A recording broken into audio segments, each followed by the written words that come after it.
reporting to you on my broken laptop that's barely functioning and is holding by its dear life because it fell out of my backpack because one of the zippers on my backpack was loose and it just fell right out. So the screen's fucked.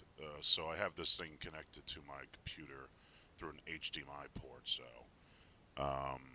And also my microphone is having some issues. I have to I have to talk directly into it in order for it to even pick up what I'm saying. So I'm gonna need a new microphone for my laptop. Um, other than that, it's been a while. I've had a busy summer. It's the summer concert schedule that just got wrapped up.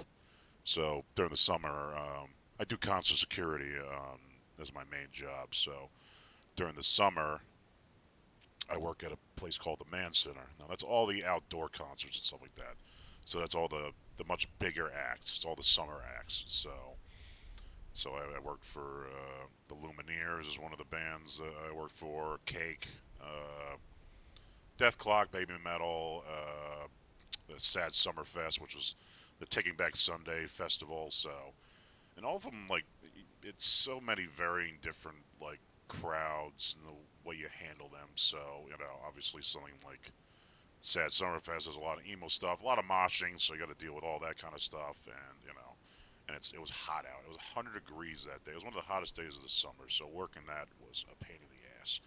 Um, but then there's other ones there was a weird one when I worked Queens of the Stone Age, and the lead singer just told the entire crowd for the back row, and let me let you know, this is basically kind of a outdoor stadium seating kind of a venue. So he said everybody just bum rushed the front stage. There was nowhere there for them to go. So I'm basically pinned in the corner trying to make sure people aren't starting to jump on the stage. So and there was this one guy that just every attempt he tried was so feeble because he was a guy my size and he thought he was going to get away with be able to go past me. It's like you're slow and clunky. You're not. There's nothing slick about what you're trying to pull off. So, yeah, he eventually stopped. But other than that, that's pretty much it. Now that everything's going back to indoor events now, it's gonna be busier, but different variety of shows now.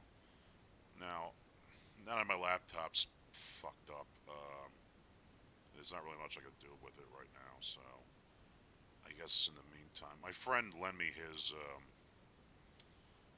old iMac, but it's an iMac from 2007, so not too much I can do with it. I haven't fiddled around with it enough yet, so we'll see. Because honestly, I might just look into getting a refurbished or possibly used laptop off the Facebook Marketplace. So, um, other than that, what else? Hold on.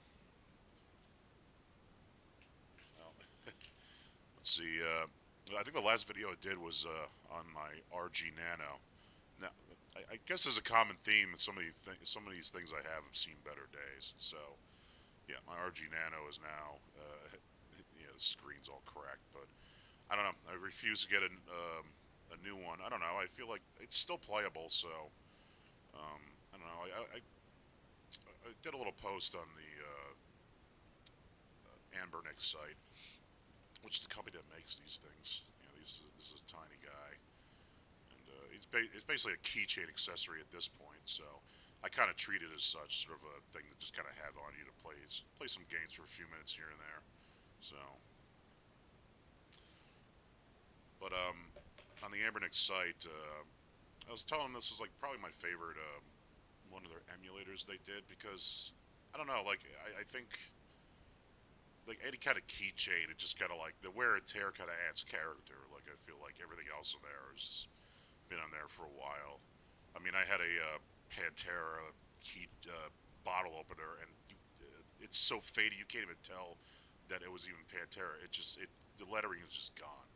So I was telling them it's just kind of I don't know, anything on a keychain. It's all the wear and tear adds character, and I know it's kind of weird for a video game system. You kind of want to keep it in good shape, but it's built so solidly anyways that even after it's been on my keychain through all this weather, it still works. There is there's not any issues with as far as playing it. Yeah, the screen's cracked, but I'm able to see what I'm playing and stuff like that. It doesn't obstruct the viewing range. So yeah, I was telling, and I don't know. I guess people kind of responded to that. It's just kind of like, I think a lot of these devices are just, a lot of them are meant to just be uh, either the most optimized or the most cost cutting. I think with this one, it's one of the few ones that is very niche.